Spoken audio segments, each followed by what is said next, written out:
nosso devocional 30 dias abençoando o seu dia, declarando as promessas do Rei sobre você.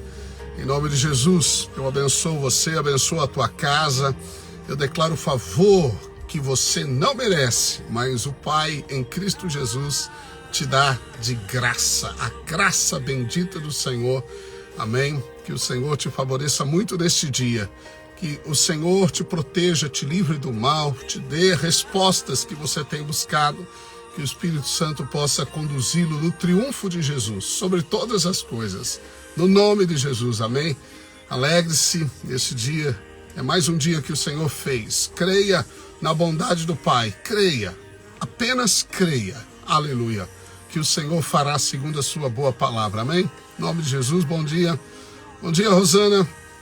Bom dia, Estela, aleluia, glórias a Deus, Marco, amém, que bom estar aqui com vocês, Michele, amém, olá, Sueli, Sérgio, Shalom, paz, amados, Grazi, bom dia, Janaína, Edipo, que bom tê-los aqui, louvado seja Deus, olá, Raquel, Tailine, amém, glórias a Deus, aleluia, louvado seja Deus, Rodrigo, Felipe, amém. Creia na bondade do Pai. Amém. Louvado seja Deus. Hoje nós vamos compartilhar o Salmo 78. E o Salmo 78 é um salmo de história de Israel. Deus mostra a história de Israel, os êxitos, os fracassos do povo, a bondade dele. E muitas vezes Deus chama o povo à memória. Lembre-se, olha o que eu fiz no passado. Deus continua o mesmo. Deus que operou maravilhas, Deus que curou enfermos, Deus que abriu o mar vermelho, Deus que deu alimento e provisão para os seus filhos, Deus que desbaratou exércitos diante do seu povo, ele continuou mesmo, Deus não mudou. E você não é só povo de Deus, você é filho de Deus, você está numa aliança superior, baseada em promessas superiores. Como não será você abençoado muito mais do que aqueles que viveram na velha aliança? Muito mais. A Bíblia diz: se a velha aliança se revestiu de um nível de glória, a ponto que o rosto de Moisés brilhava, quanto mais não será glorioso o ministério do Espírito, a nova aliança. Amém? Você é um escolhido, favorecido, um abençoado. Amém? Filho amado, louvado seja Deus. Bem, vamos aos Salmos. É um salmo muito longo, amém? Um dos maiores salmos também, são 72 versos, amém? Contando através de Asaf a história de Israel, mover de Deus, aí descobrimos o coração de Deus. Algo importante de você saber, que Deus é gracioso, Deus não muda, amém? Na velha aliança, na nova aliança, na eternidade, Deus não muda, Deus é o mesmo, Deus é bom. A Bíblia diz que Deus é bom. Por isso que você tem que crer na bondade. Davi disse: se eu não cresce na bondade de Deus nesta terra, eu me desesperaria. Você pode crer, porque Deus é bom. Não tem como Deus, que é presente, que cuida de você, que está em você, não revelar bondade na sua vida, porque Ele é bom. Sempre que ele intervém em algo, a bondade se manifesta também. Por isso que a Bíblia diz que Deus renova a sua mocidade, te cercando de bondade. A bondade renova, amém, a nossa vida. Isso é poderoso, louvado seja Deus. O Salmo diz assim, então: escutai, povo meu, a minha lei, prestai ouvidos às minhas palavras, ou as palavras da minha boca, abrirei os lábios em parábolas e publicarei enigmas dos tempos antigos. Então veja que ele está falando, né, que vai publicar aqui os feitos antigos que nós devemos considerar.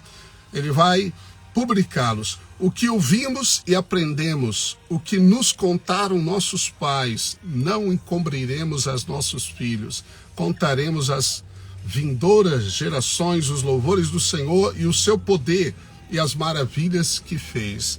Bem, isso é muito lindo, né? É lindo quando você vê um pai, né, contando os feitos, as maravilhas de Jesus para os seus filhos. Faça isso, faça isso.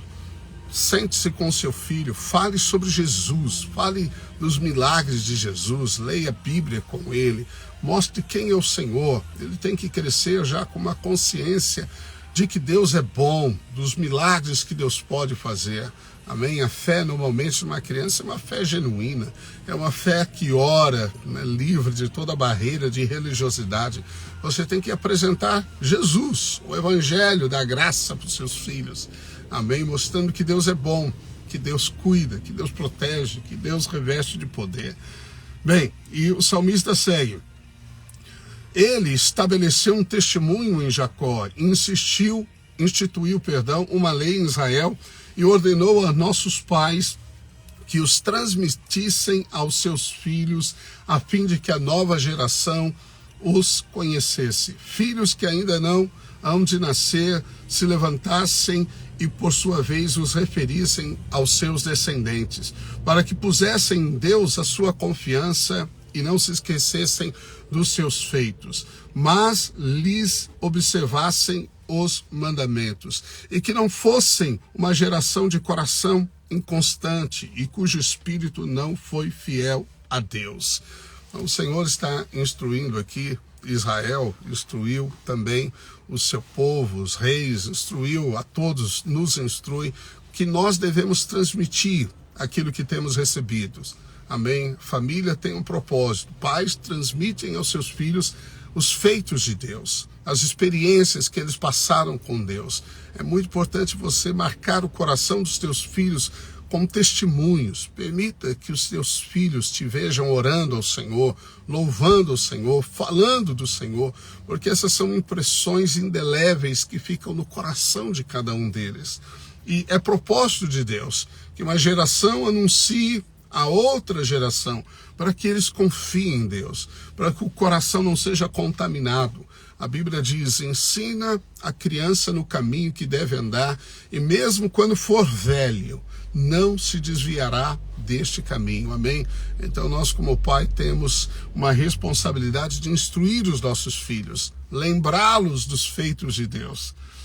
Os filhos de Efraim, embora armados de arco, bateram em retirada no dia do combate, não guardaram a aliança de Deus, não quiseram andar na sua lei, esqueceram-se das suas obras e das maravilhas que lhes mostrara.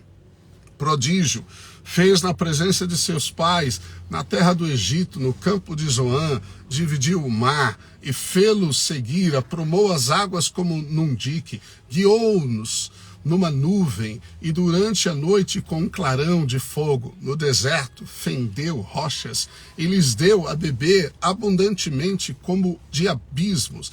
Da pedra fez brotar torrentes, fez manar água como rios, mas ainda assim prosseguiram em pecar contra ele e se rebelaram no deserto contra o Altíssimo. Tentaram a Deus no seu coração, pedindo alimento que lhes fosse do gosto. Falaram contra Deus. Pode acaso Deus preparar-nos mesa no deserto? Com efeito, feriu Deus a rocha, e dela manaram águas, transbordaram caudais. Pode ele dar-nos pão também? Eles murmuraram. Ou fornecer carne para o seu povo. Ouvindo isto, o Senhor ficou indignado, acendeu-se fogo contra Jacó e também se levantou o seu furor contra Israel, porque não creram em Deus nem confiaram na sua salvação. Veja, o pior pecado é o pecado da incredulidade. A Bíblia diz que o perverso coração é um coração que não crê. Quando você não crê no que está escrito, esse é o perverso coração. Jamais diga com os seus lábios que Deus não pode fazer o que ele prometeu. Jamais defina a sua vida pelas circunstâncias ou pelo que as pessoas falam a teu respeito. Defina a sua vida, defina seus pensamentos de acordo com o que a palavra de Deus diz. Amém? Bem, aqui o salmista mostra então o povo reclamando, o povo pedindo, água, murmurando contra Deus, querendo comer pão, querendo comer carne. Deus fez chover carne, Deus fez chover pão, Deus trouxe água das rochas. Deus sempre atendeu o seu povo. Algo interessante que você precisa saber na história de Israel, que mostra o relacionamento de Deus conosco, amém? Isso na nova aliança nos traz alívio, conforto. A Bíblia mostra o povo de Deus saindo do Egito, cruzando o Mar Vermelho, andando no deserto. Deus os desviou dos filisteus, porque eles tinham uma mentalidade ainda de escravos, para que eles não temessem. Então Deus faz uma rota alternativa, leva o povo a experiências profundas, cura o povo, as águas de Mara, as águas de Elim. Bem, e o povo então chega até a terra de Cades Barneia, e espias foram enviados. Era a fronteira da terra da promessa. 6 meses havia se passado e eles voltaram, aqueles espias, 10 deles com um relatório infame, com uma visão de gafanhoto, uma visão de deserto, uma visão de impossibilidades. Apenas Caleb e Josué tiveram outro testemunho, outro espírito, diz a Bíblia. Enquanto o povo, mesmo testificando os frutos da terra bons, eles murmuraram, contaminaram o coração dos outros, foram incrédulos. Caleb se levanta e diz: parem de falar isso. Por certo, nós podemos devorar esses gigantes, destruir essas muralhas, porque o Senhor é conosco. Amém? O Senhor é com você. Se o Senhor é com você, quem pode ser contra você? Se Deus é por você, quem tentará acusação contra os filhos de Deus, contra os eleitos de Deus? Deus é quem te justifica, quem te chamou para ser filho. Ninguém pode se levantar contra você. Amém? Ninguém. Creia, declare a palavra da fé, declare as promessas de Deus na sua vida, que por certo elas se cumprirão sobre você, sobre a sua casa. Bem, esse povo então, eles murmuraram, foram incrédulos. A Bíblia diz que o coração do povo foi contaminado pela incredulidade. E o povo então passou a andar no deserto. Aquela geração de homens que entraram na terra de Canaã e que contaminaram os demais, morreu no deserto, morreram no deserto. Somente Josué e Caleb permaneceram firmes, entraram anos depois na terra da promessa. Caleb foi conservado jovem, Deus guardou a juventude de Caleb. Josué foi o sucessor de Moisés, que introduziu o povo na terra de Canaã, que destruiu tantos inimigos. Ora, 2 homens sobraram de vários outros, de milhares de homens.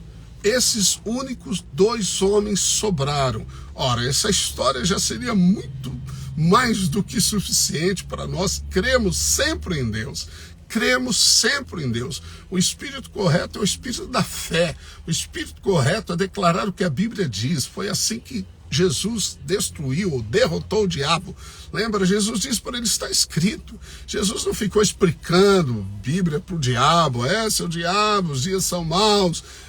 Mas olha, eu creio que Deus está comigo. Não, ele disse: está escrito, Satanás. Basta o que está escrito para encerrar o assunto, para expulsar o diabo. Amém?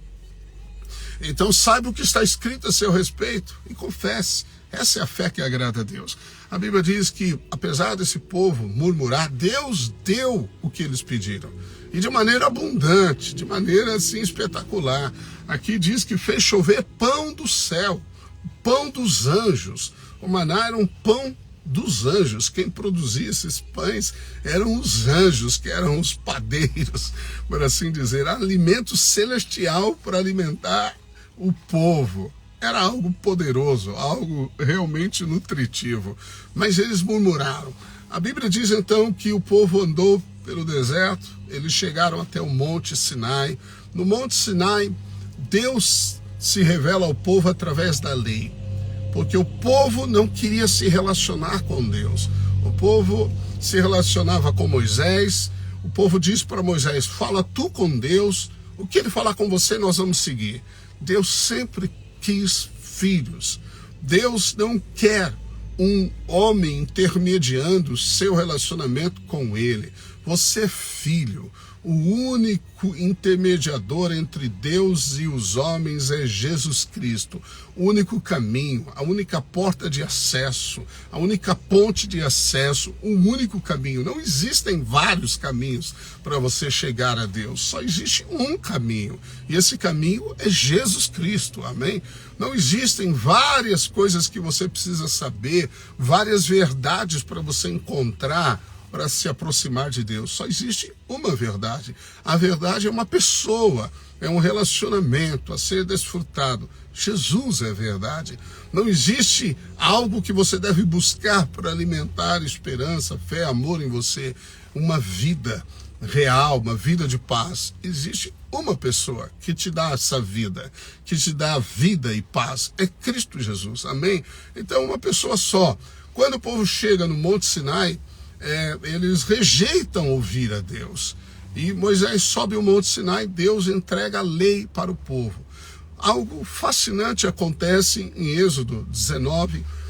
Quando o povo recebe a lei de Deus, eles dizem assim: tudo que o Senhor falar, nós faremos. Tudo que o Senhor quiser, nós vamos obedecer. Era um povo rebelde, que não se enxergava. Eles se esqueceram dos feitos de Deus.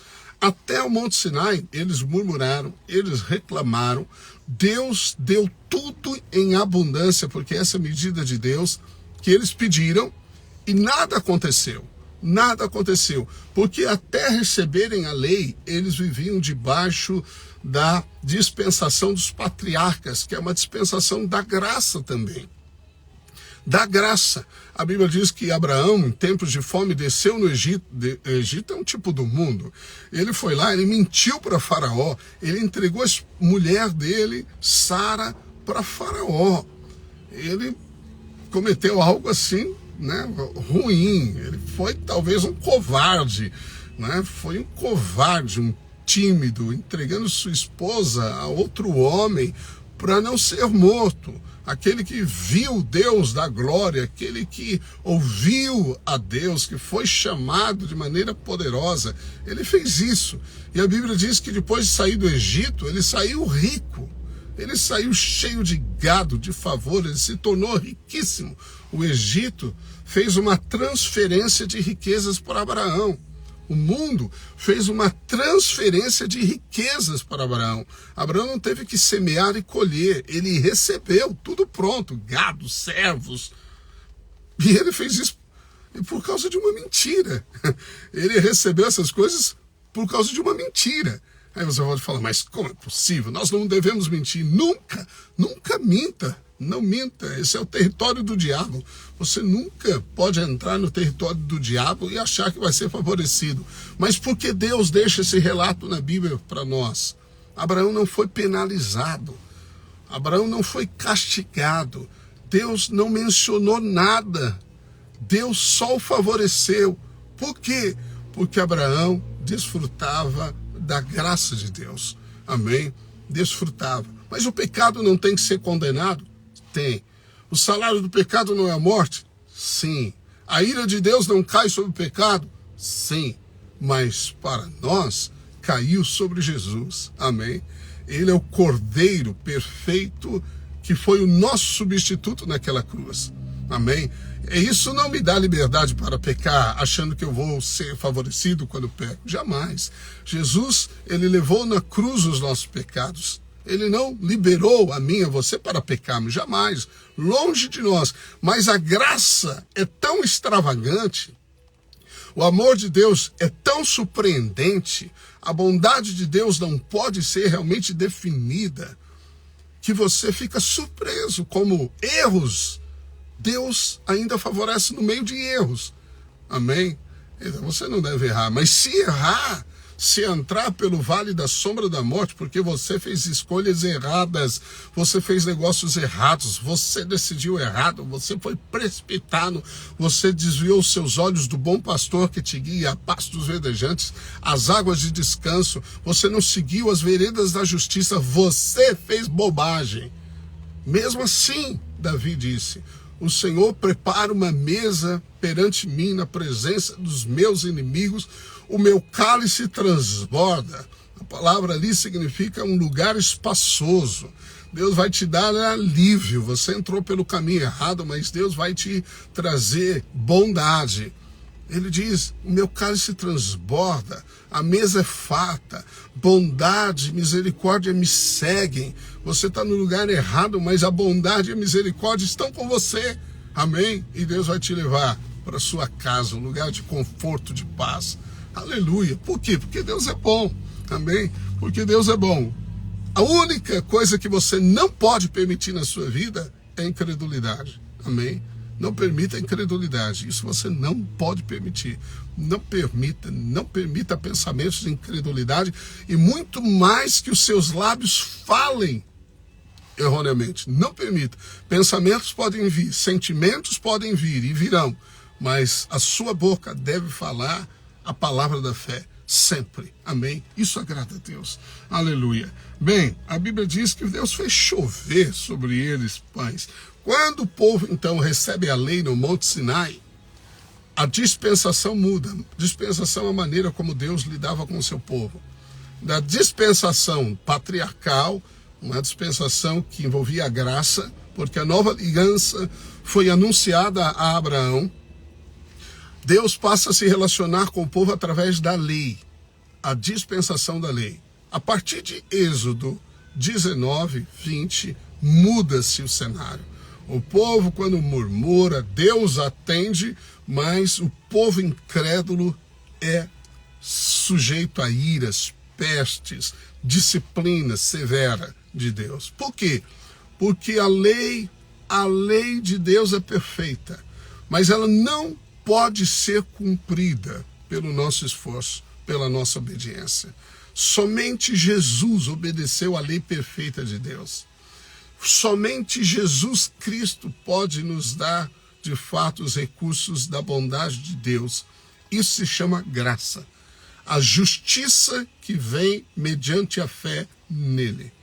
No Velho Testamento, nós encontramos a justiça baseada na lei. Eu tenho que obedecer para ser favorecido. E se eu errar, a maldição vem sobre mim. Mas na graça, depois da cruz, entrou a dispensação da graça. Nós vivemos a dispensação da graça e não a dispensação da lei. Significa que todo castigo, toda desobediência foram colocados sobre Jesus. Ele se tornou o nosso representante e fez uma aliança conosco. Ele morreu, ele ressuscitou, ele está glorificado e nós temos uma aliança com ele. Significa que tudo que ele é e tem, nós somos e também temos nele. Por isso que Paulo diz, posso todas as coisas nele que me fortalece. Sou mais que vencedor nele que me amou e por mim se entregou. Amém? Então, em Cristo Jesus nós temos todas as coisas, mas é em Cristo Jesus. Não exclua Jesus jamais do seu negócio, dos seus pensamentos. Amém? Bem, então você vai ver o povo a partir de um momento que é Êxodo 19, 20, depois de receberem a lei, que eles já tinham acabado de receber a lei, já tinham cometido um grande pecado, já estavam num pecado chamado lá o pecado do bezerro de ouro. Eles foram rebeldes completamente. Mas por quê? A Bíblia revela aqui, o salmista revela, porque o coração endureceu, porque eles não pensaram, não lembraram dos feitos de Deus. Nunca esqueça dos feitos de Deus. Você tem que ler a Bíblia para deixar sempre na sua memória a lembrança ativa, a consciência presente dos feitos de Deus. Amém? Aqui diz assim, o povo então falava com palavras arrogantes para com Deus, mas verso 38 diz, ele porém que é misericordioso, perdoa a iniquidade e não destrói. Antes, muitas vezes desvia sua ira e não dá largas a toda a sua indignação. Lembra-se de que eles são carne, vento que passa e já não volta. Quantas vezes se rebelaram contra ele no deserto e na solidão o provocaram. tornaram a tentar a Deus, agravaram o Santo de Israel. Não se lembraram do seu poder, nem do dia em que os resgatou do adversário, de como os tirou do Egito, de como operou maravilhas, de como converteu sangue, os rios em sangue, para que os sinais fossem vistos. Enviou contra eles enxames de mosca, contra os egípcios, adversários. As rãs os devoraram. Entregou as larvas, as colheitas lá no Egito. Está falando das pragas do Egito. Os gafanhotos consumiram o fruto do trabalho. Chuvas de pedra lhes destruiu as vinhas, os sicômoros com geada. Entregou a saraivada, o gado deles e aos raios os seus rebanhos. Bem, aqui ele vai narrando então os feitos poderosos de Deus lá no Egito, que revelam o poder de Deus, que destruíram e zombaram dos deuses, melhor dizendo, do Egito. O Egito tinha vários deuses, e Deus, através de cada sinal, ele zombava desses ditos deuses, mostrando seu poder para com o povo. Eu quero dizer que esse Deus, que hoje é seu Pai, ele não mudou, ele é o mesmo, ele permanece eternamente o mesmo. Ele se revelou em Cristo Jesus. Tudo que Deus quis revelar àquele povo, a nós, ele revelou em Jesus. Jesus foi o sacrifício perfeito, a obra completa. Por isso que na cruz ele disse: está consumado. Todas as coisas encerraram em Cristo Jesus. Todas as coisas da velha criação, toda a desobediência da humanidade, todo o pecado da humanidade, todas as enfermidades e maldições da humanidade caíram sobre Jesus. Jesus é o ponto final e o ponto inicial de tudo. A cruz é o marco que convergiu toda a velha criação, toda a desobediência convergiu na cruz e ressuscitou, e iniciou uma nova linhagem de filhos nascidos de novo, amados pelo Pai, que tem a promessa da herança em Cristo Jesus, que é você, que somos nós. Nós temos essa nova aliança cheia de graça, cheia de poder, cheia de vida. Essa nova aliança que nos leva a sentar com Cristo Jesus na mesa farta da sua bondade, que cura o nosso corpo, que te dá longevidade, que te dá paz para a alma, que te dá segurança, te dá força para produzir riquezas. Amém? Louvado seja Deus. É a nova aliança. Você tem que enxergar a palavra de Deus, você tem que pensar nas coisas pós-cruz, após a cruz. Você não pode interpretar a Bíblia na ótica da velha aliança, achando que você está vivendo nela. Não, você interpreta na ótica da nova aliança. E tudo que Deus escreveu aqui é para ensino, é sombra, para que a gente aprenda. Creia no Senhor, confie no Senhor. Em nome de Jesus, eu declaro o seu milagre. Eu declaro a provisão abundante, os recursos que vão trazer espanto de alegria para você. Que Deus cura o teu corpo. Que Deus te dá paz, saúde, plenitude, porque Ele é bom. Ele é um Deus misericordioso. Deus conseguiu, por assim dizer, se revelar na cruz em Cristo Jesus. Amém? O amor de Deus foi demonstrado na cruz, porque Deus amou, Ele enviou Jesus para morrer por nós. Mas é o mesmo Deus, Ele nunca mudou. Aquele povo não compreendeu, eles não tinham como compreender, porque eles não eram nascidos de novo. A Bíblia diz que Jesus falou para João, sobre João, disse que João é o maior dos nascidos de mulher.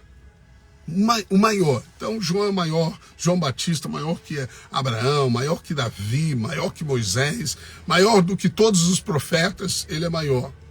Mas o menor no reino é maior do que João.